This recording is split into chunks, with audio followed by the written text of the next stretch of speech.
Hello, Bronco Nation. I am Luke Underwood, and let's get straight into your Wednesday sports stories. The UCO wrestling team has been dominating all season, and they are still reigning supreme, with the MIAA Wrestling Awards coming out, and the Broncos packed those awards. The Broncos had 5 wrestlers named first team All-MIAA, with Stud Morris at 125 pounds, Dylan Brown at 149 pounds, Gabe Johnson at 157 pounds, Hunter Jump at 165 pounds, and Garrett Wells at 184 pounds.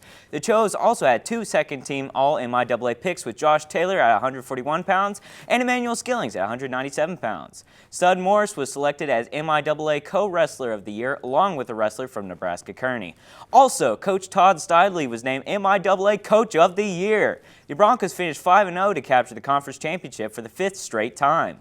These Chos can now add even more to their year with these wins. The NCAA Division II Super Region 4 tournament is this Saturday, and the NCAA Division II Wrestling Championships are March 14th and 15th. So make sure to cheer on the team as they end out their season within the next weeks. The women's basketball team is kicking off their final week of the regular season with a matchup on Thursday night against the Arkansas Fort Smith Lions. The Lions are 17-9 overall with an 11-6 record for the MIAA, which currently puts them at 5th in the league standings and 5th in the KPI Key Performance Indicator standings. UCO is 7-19 overall and boasts a 6-11 record in the MIAA, which gives them 12th in the KPI standings.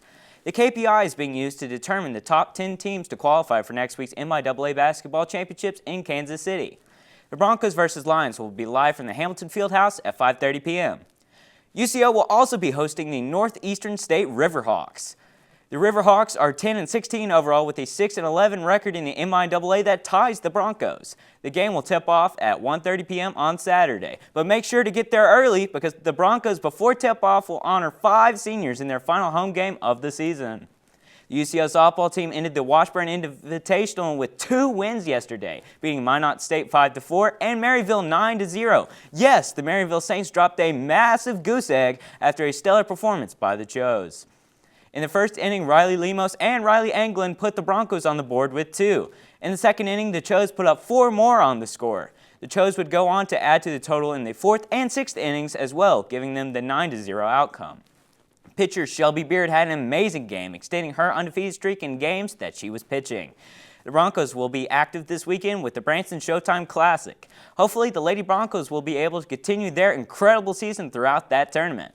The Oklahoma City Thunder will be in Brooklyn tonight. The Thunder have had a softer opponent tonight with an injury-riddled Nets roster.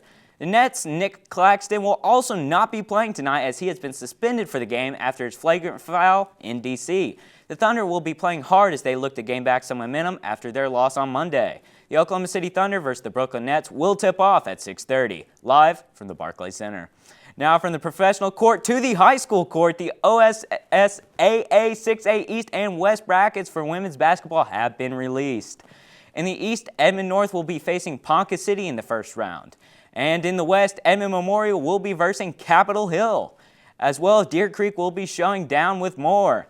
And Edmond Santa Fe will be battling Norman North. A win will guarantee each team a spot in the area tournament. These games will be playing throughout tomorrow evening from 6 p.m. to late in the night.